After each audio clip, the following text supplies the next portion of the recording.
현대인의 삶 속으로 깊게 파고든 명상은 이제 하나의 산업이 됐습니다.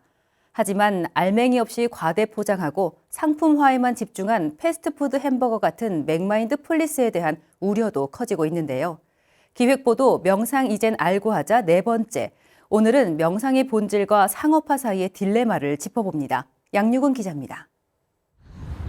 스마트폰으로 하는 1분 명상, 짧은 걷기 명상 등 바쁜 현대인의 일상에 맞춘 간편한 명상법이 늘어나는 요즘. 명상 산업 시장 가치 규모가 매년 약 20%의 성장세를 보인 가운데 전문가들은 올해 28억 달러 규모에 이를 것으로 전망하고 있습니다. 하지만 이 같은 명상 대중화 이면에 들이운 그림자도 작지 않습니다.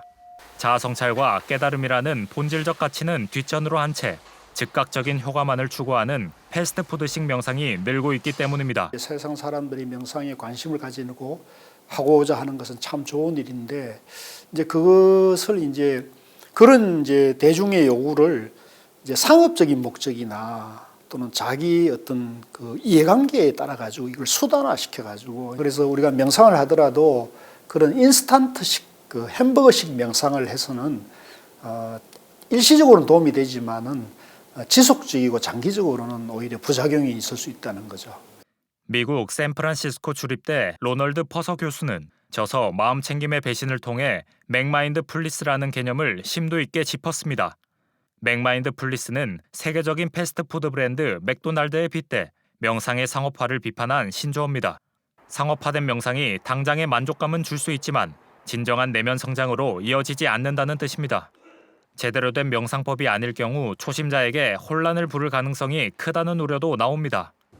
지도하고 안내하는 사람들이 이제 계속 자기 수행들을 해나갈 때 그게 가능한데 그러지 않은 사람들 그냥 자격증 주고 나가서 해 그러면 그게 지금 여기 그렇게 하게 된다면 아마 맥마인드 플리스에서 지적한 내용들 이게 정확하게 우리나라에도 떨어지는 거예요. 명상은 정신 건강에 직접적 영향을 미치는 만큼 전문성이 결여된 지도는 오히려 해가 될 수 있다는 지적입니다. 전문가들은 상업적 이익을 위해 전통 수행법을 단순화하거나 변형한 명상도 주의해야 한다고 당부합니다.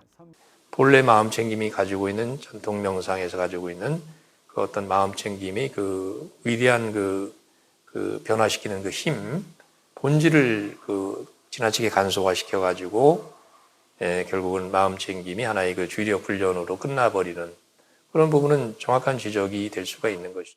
명상 상업화와 함께 찾아온 맥마인드 플리스. 명상이 단순한 소비재로 전락하지 않도록 참된 가치를 되새기는 건 시대의 과제가 됐습니다. BTN 뉴스 양유근입니다.